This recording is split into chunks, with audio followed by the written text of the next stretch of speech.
Pemirsa News TV dimanapun berada, semoga kalian semua selalu sehat dan berbahagia. Hari ini kita akan membahas bagaimana strategi koperasi dalam menghadapi pandemi COVID-19 terkait dengan implementasi transformasi teknologi informasi. Hari ini saya berbahagia sekali bersama yang pertama adalah Ketua KSU Agung Mandiri, Bapak Ali. Di tengah, ini lebih senior lagi, beliau sudah malah melintang di dunia koperasi, bahkan beliau sekarang menjadi Ketua Dekopimda Kabupaten Gianyar, Bapak Ketut Saban. Ini yang paling ujung, juga tidak kalah fenomenal, muda, sudah lintas provinsi. Beliau adalah Ketua Koperasi Silermuti Karangasem, dan sekarang sudah ada juga di Kabupaten Gianyar. Mungkin bapak bertiga, mari kita santai. Kira-kira bagaimana perkembangan koperasi, terutama perilaku masyarakat setelah pandemi COVID-19. Mungkin dimulai dengan Pak Saban, Bu, sebagai Ketua Dekopimda Gianyar. Terima kasih atas waktu yang menyikapi tentang keberadaan koperasi di masa pandemi COVID-19 pada saat ini ya. Memang dari ada pertumbuhannya sangat lambat sekali. Ada satu dua yang naik dari segi aset, ya, ada yang naik, namun dari segi perolehan SAU-nya justru berada terlalu. Pun kita sudah tidak memungkiri lagi karena kemampuan masyarakat anggota koperasi tidak maksimal. Penghasilan nah, tentunya dengan pertumbuhan yang boleh katakan stagnan bahkan justru agak menurun ya, kami dari Dekopim terutama tetap mengimbau kepada pengurus dan pengelola koperasi agar betul-betul bisa memberikan suatu edukasi pendidikan tentang keoperasian pada anggotanya dalam hal apa, tentunya memaknai dari bentuknya ini yang perlu dipertegas lagi sehingga ya, apa yang mereka lakukan, koperasi yang dia jadi anggota itu ya sebagai pemiliknya, dan tidak sekedar untuk sekedar berinteraksi dengan transaksi saja. Kadang-kadang kan minim tentang di masyarakat itu juga minim bahwa koperasi itu adalah miliknya sendiri gitu. Kita tidak pungkiri di masyarakat, mindset masyarakat terhadap koperasi adalah dimiliki oleh pengelola atau pengurus yang bersangkutan. Kami tidak pungkiri itu. Sebab apa? Setiap saat kita ketemu dengan masyarakat, itu siapa yang punya, bapak yang punya pak koperasinya. Gitu. Meskipun itu sudah menjadi bagian dari koperasi kita. Gitu. Ini kan ada elemen kan, pertanyaan itu ada miris, saya miris tadi begitu tidak paham ya, anggota koperasi itu bahwa dia sebagai pemiliknya. Nah, mungkin bisa kita terus artinya kan tadi mau bilang bahwa ada perkembangan yang menurun setelah ada itu ya, tapi apa hikmah yang bisa diambil dari perubahan situasi ini, dimana mungkin sekarang pelayanan menjadi tidak di kantor lagi, tapi sudah dibatasi karena itu. Ini juga memicu bagaimana sekarang tidak cepat koperasi dalam hal ini, bagaimana dia bisa mentransformasi teknologi informasinya. Kira-kira dari Dekopimda, dari semua mungkin koperasi yang ada, berapa persennya sudah bisa melakukan transformasi teknologi informasi? Tentang transformasi teknologinya ya.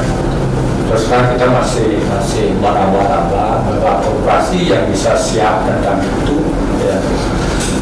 Kita itu masih, kalau prosentasenya sangat kecil sekali ya, masih bisa dihitung dengan jari ya, koperasi-koperasi yang betul-betul bisa memanfaatkan teknologi ini sebagai suatu kesempatan, suatu sarana untuk melakukan transaksi dan begitu kan. Pertama ya, kalau kita sudah memiliki digitalisasi dan koperasi, berarti berapa alangkah gampangnya kita bertransaksi dengan gadget, sudah bisa melakukan transaksi. Tapi sekarang itu belum maksimal. Jadi mungkin kalau kita lihat kepada pelaku bisa Pak Anies sekarang, kira-kira apa yang menjadi kendala utama? Pak Anies kan sudah mengalami apa yang menjadi kendala utama ketika koperasi ini sudah melakukan transformasi teknologi informasi. Baik, terima kasih. Terkait dengan digitalisasi koperasi ya kan, transformasi digital kan itu bahasanya. Memang betul yang disampaikan oleh Pak Ketua Lekopinda Gianyar. Memang di Gianyar masih sangat minim ya kan dalam implementasi digitalisasi koperasi ini. Tetapi kita di Koperasi Agung Mandiri juga sudah mulai. Kita baru mulai di masa pandemi ini untuk lebih eksistensi di dalam digitalisasi ini. Salah satu yang bisa kita terapkan digitalisasi yang kita maksud adalah menggunakan sarana Android, aplikasi Android untuk melakukan transaksi dari rumah. Sudah aplikasi Android itu? Sudah, kami dari Koperasi sudah mulai melakukan itu, dan rancangannya itu pada saat masa pandemi ini. Kira-kira setelah melakukan itu, kira-kira apa perbedaannya dari yang sebelum dan sesudah? Yang kami rasakan setelah mulai menerapkan digitalisasi koperasi, ya tantangan kan pasti ada dan berat, karena dari sistem manual, kemudian dari pemahaman anggota koperasi terkait teknologi ini masih sangat jauh sekali. Betul juga yang disampaikan, perlu adanya pemahaman khusus dari anggota koperasi untuk paham koperasinya dan bisa menggunakan teknologi yang saat ini berkembang. Itu.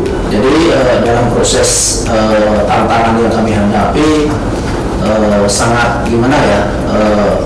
Kami harus banyak melakukan turun ke anggota, ya kan, mengedukasi satu persatu anggota, karena melihat pembatasan-pembatasan yang ada, dari kami juga tidak bisa melakukan undangan, melakukan edukasi secara tatap muka, jadi kami lebih banyak melakukannya face to face langsung dengan anggota.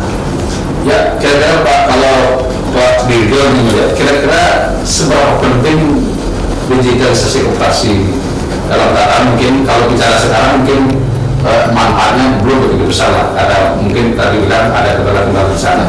Kira-kira Pak Dirgo melihat seperti apa? Kalau dari saya Pak, melihat ke depan tentunya dalam hal ini tentu Sri Lanka juga sudah mengadopsi pada digitalisasi koperasinya seperti itu.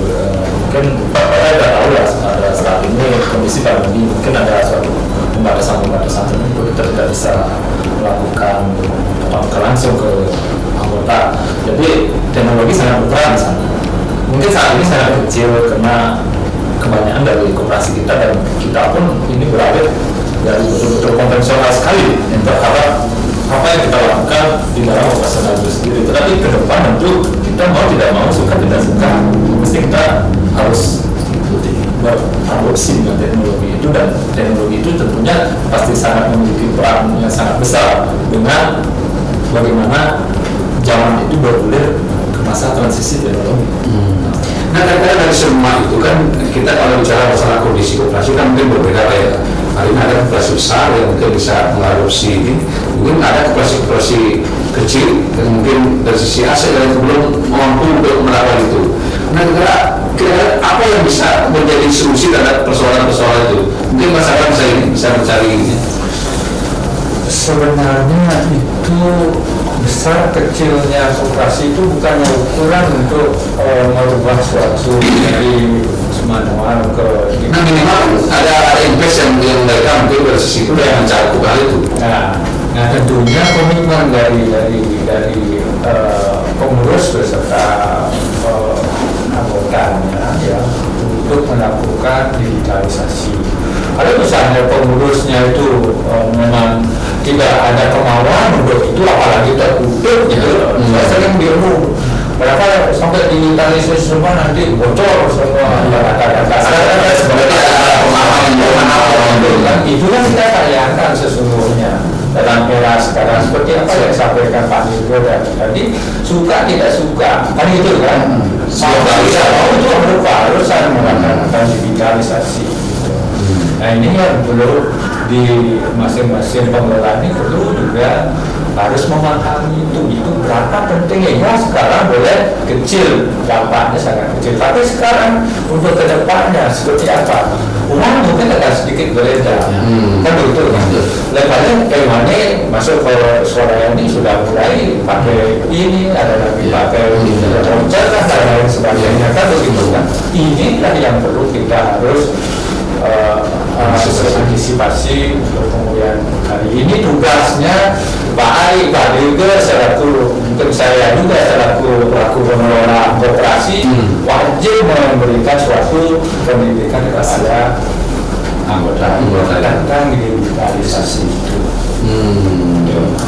Lalu kira-kira digitalisasi itu terkait dengan apa saja tentang ini? Karena kan banyak, kadang-kadang satu koperasi mungkin berbeda ini ya, kadang mungkin uangnya yang lebih besar, mungkin Pak Ari saya Karena untuk digitalisasi, memang betul yang disampaikan oleh pengacara tadi. Jadi setiap koperasi memang beda-beda.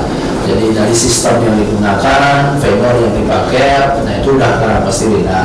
Karena dari kita gerakan koperasi masih menyesuaikan dengan kemampuan diri sendiri. Dan masuk juga yang disampaikan oleh Dekopina, mindset daripada pengurus tersebut. Nah terkait sistem yang kami gunakan apa saja kan seperti itu. Jadi kami sudah mendevelop sistem kami dari core bisnisnya, dari core akuntansinya yang sudah kami gunakan. Kemudian sudah ada mobile-nya, koperasi mobile yang kami kemas dengan digitalisasi berupa Android-nya. Kemudian di kolektor kami, ya, jadi mereka juga sudah pungut ke lapangan dengan UPS Collect-nya. Jadi mereka sudah real time langsung online transaksinya dari lapangan, sehingga nasabah langsung bisa menerima saldo akhir mereka. Jadi sudah sesuai dengan data server kita, sehingga akan mengurangi fraud nanti di lapangan. Kemudian yang terakhir, kita sudah menggunakan ATM juga, anjuran tunai mandiri. Ini tujuannya adalah karena di masa pandemi itu dibatasi untuk saling berinteraksi. Makanya kami berinovasi ke mesin. Jadi kami melakukan pelayanan dengan mesin. Itu tujuannya agar kami bisa lebih dekat lagi dengan nasabah-nasabah anggota kami di masa yang terbatas ini.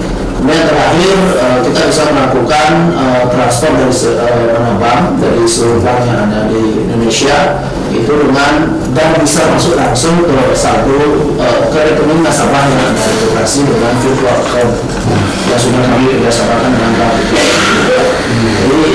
Jadi semua proses digitalisasi yang kami terapkan di koperasi ekonomi itu sudah real time dan langsung dari rekening anggota kami yang berada di koperasi. Kalau Pak Dirga mungkin seperti apa? Kalau di saya mungkin kurang lebih hampir sama dengan Pak Ari, cuman di ATM aja kita tidak ada. Bagi kami transformasi teknologi itu adalah suatu keharusan. Mungkin manfaatnya walaupun kecil saat ini, nanti kalau mana akan lebih banyak. Dan buat kami juga ini bukan isu yang gagah-gagahan atau ikut-ikutan. Kami terlebih untuk menitik beratkan seperti apa yang disampaikan Pak Ari tadi terkait dengan bagaimana kita mengantisipasi fraud itu pertama. Terus yang berikutnya ini kan kita berbasis kepercayaan. Kita tidak ada IAS dan di sini kepercayaan adalah suatu hal yang sangat penting. Bagaimana tadi Pak Ari juga menyampaikan si anggota ini sudah bisa memonitor semua terkait dengan transaksi keuangannya dia. Dan kita pun secara bisnis di kantor sudah secara real time bisa memastikan bagaimana kelas pergerakan daripada personal itu. Terlebih penting itu sih Pak, selain memang kita mengutamakan nanti mungkin berbasis pelayanan ke depannya, bagaimana kita memberikan pelayanan yang lebih baik dan lain sebagainya. Itu ada, kalau untuk udah kelihatan keren, gimana sih ya? Kan memang ya, jadi ada sesuatu tujuan yang pasti. Nah, terkait dengan ini kan harapannya kan semua koperasi bisa seperti itu. Nah, kira-kira apa solusinya sehingga semua koperasi ini apakah bisa dipotong, mungkin dipangkas biayanya, atau mungkin sama dirinya, sistemnya sama untuk satu, untuk semua. Sudah ada kejadian seperti itu. Jadi untuk menekan biaya mungkin kan paling penting siapa yang nyari itu. Gimana kalau pasangan ini mengambil? Kembali ke tadi ya, sulitnya di sini sebenarnya Pak. Jangankan sampai mengarahkan pakai teknologi ini ke itu kan begitu kan. Dari segi pengalaman kita dari pelaksanaan jasa satu versi pelaporan saja di lembaga laporan keuangan koperasi itu sudah sulitnya bukan main ya.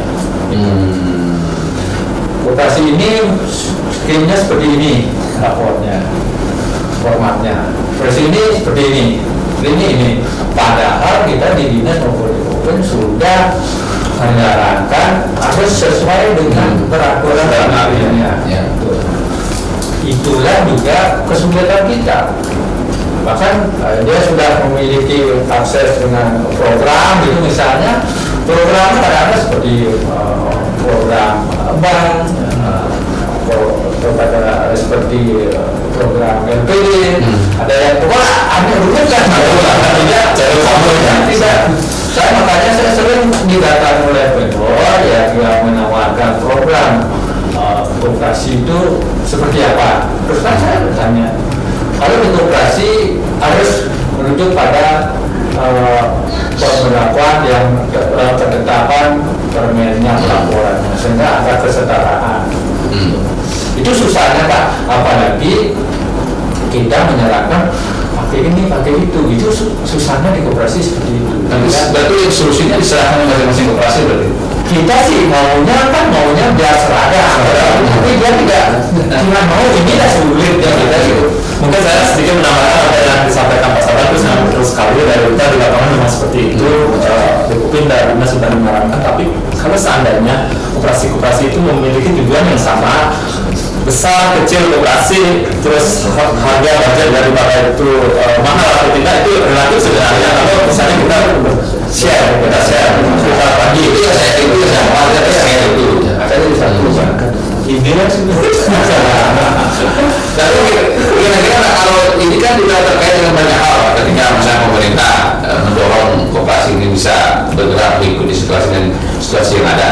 Tetapi di sisi lain koperasi juga belum sama pemahaman tentang digitalisasi koperasi ini. Kira-kira pemerintah di mana ini bisa mewujudkan pada bersama? Kalau menurut dia dari analisanya sendiri ya, pemerintah juga bersama dinas pembinaannya itu tidak memberikan suatu kepastian ya. Bahwa kalau dia melakukan contoh kecil dulu ya dari laporan, dia sudah mendeklarasikan akuntansi gitu misalnya, tapi masih saja lapor data dinas seperti yang tidak sesuai dengan yang kita kasih pelatihan semestinya kan harus di follow up lagi kan begitu kan. Tapi di sini ada dibiarkan yang penting dia sudah nyetor selesai satu itu. Berarti sebenarnya hanya formalitas saja. Formalitas. Nah, apalagi masuk ke satu vendor ya. Saya sih inginnya ya satu vendor kan begitu. Jadinya kita kumpul semua biaya pasti bisa ditekan. Gitu. Satu orang ini versinya ini versinya ini harus pakai ini harus pakai ini. Tak tahu sekarang di kementerian aja 5 ya. 5 vendor ya. Yang itu kan. Nah itu bukan salah satu kalau misalnya ada pakai ini itu kan lain ceritanya. Gitu.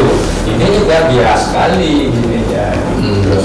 Nah, kalau Pak Ali melihat, kalau melihat situasi yang ada seperti ini kan belum adanya pemahaman, belum adanya visi yang sama, belum juga hal yang lain kondisi yang berbeda-beda. Ini kira-kira berapa tahun dibutuhkan ini supaya di koperasi ini bisa? Ini kan sekarang mungkin Pak Ali dan Pak Dido sudah mulai. Kira-kira kalau berkaca dari itu kapan kira-kira? Kalau dari kita sih heavy fun saja ya, mengikuti tren yang terjadi. Cuman ada beberapa kunci-kunci yang harus kita mainkan di dalamnya. Salah satunya adalah SDM. Bagaimana kita mengikuti digitalisasi kalau SDM-nya belum? Nah, kalau tidak ada SDM, kuncinya di SDM dulu. Makanya kami di Agro Mandiri, ya kan, kami di Koperasi Agro Mandiri itu perekrutan SDM itu lebih yang milenial. Jadi bagaimana digitalisasi bisa masuk ke kalangan milenial? Nah, cuma kita cari masalahnya itu, carikan solusinya. Nah, di kalangan milenial itu lebih mudah kita memasukkan atau memberikan pemahaman terkait digitalisasi. Kalau perlu waktu yang kita adakan, semakin mudah mereka Semakin cepat. Mungkin untuk Pak juga mungkin perlu di share ketika ini terkait ketika misalnya digitalisasi sudah, mungkin pemahaman pada masyarakat untuk menggunakan ini, karena meskipun ada tapi masyarakat anggota yang menggunakan juga berhasil. Negara apa yang belum bisa Betul sekali. Jangan masyarakat, karena kita sebagai yang bergerak itu aja, mungkin ada beberapa SDM kita yang bukan sikap tapi sedikit tidaknya ada suatu keraguan dalam memahami daripada sisi-sisi teknologi tersebut. Tetapi kita tentunya harus mau tidak mau memberikan edukasi kepada SDM kita. Berikutnya, kalau SDM kita sudah menguasai ilmu itu, baru kita juga keluarkan dari SDM kita itu ke anggotanya, sehingga anggota itu jadinya bisa ikut memanfaatkan daripada teknologi. Mungkin Bapak semua kita fokus dulu dengan koperasi ini. Kira apa statement penting yang Pak ingin sampaikan sebagai penutup perbincangan kita kali ini? Mungkin dengan Pak Sabah dulu. Ya, sebagai closing statement ya, saya tetap berharap dengan rekan-rekan kita di penggerak koperasi ya, jangan takut dengan sistem digitalisasi ya. Itu harus kita lakukan, meskipun saat ini belum tidak maksimal sekali pengaruhnya, tapi untuk kelanjutannya saya yakin itu akan sangat dibutuhkan oleh masyarakat ya, dan anggota kita. Itu yang tadi kita betul-betul mengupdate diri sehingga koperasi itu makin dipercaya masyarakat dengan perkembangan teknologi yang ikut seiring dengan perjalanan pertumbuhan koperasi itu, sehingga muncul kepercayaan dari masyarakat untuk menjadi anggota koperasi. Oke, itu Mas. Mungkin Pak Ali. Untuk closing statement, jadi kami dari Koperasi Agro Mandiri berharap kepada seluruh lapisan masyarakat, terutama yang berada di Bali, ayo kita bersama-sama membangun koperasi dengan hashtag untung bareng koperasi, dan harapan ke depan koperasi bisa menjadi koperasi modern. Ya, terima kasih Pak Ali. Mungkin Pak Dido sebagai statement pemuncak ini. Baik, terima kasih teman pemuncak saya selaku closing statement. Bahwasannya kita berharap koperasi itu yang dibangun-bangunkan sebagai sokong guru perekonomian bangsa, itu tidak hanya di tender saja seperti itu. Bagaimana masyarakat bisa melakukan sinergi dengan adanya koperasi, mereka mampu melakukan apa yang menjadi kegiatan-kegiatan usahanya dengan ditopang oleh pertumbuhannya koperasi. Ya, terima kasih Bapak. Pemirsa News TV tadi sudah kita dengar perdebatan diskusi panjang terkait dengan digitalisasi koperasi. Digitalisasi koperasi merupakan sebuah keharusan karena memang ke depan tantangan tuntutan yang dibutuhkan oleh koperasi untuk berkembang terlalu banyak. Oleh karena itu konsen semua gerakan koperasi konsen untuk melakukan perubahan itu. Memang ada hambatan, ada tantangan, tetapi itu bukan kendala yang utama. Yang penting bagaimana koperasi ini semangat untuk memberikan yang terbaik kepada para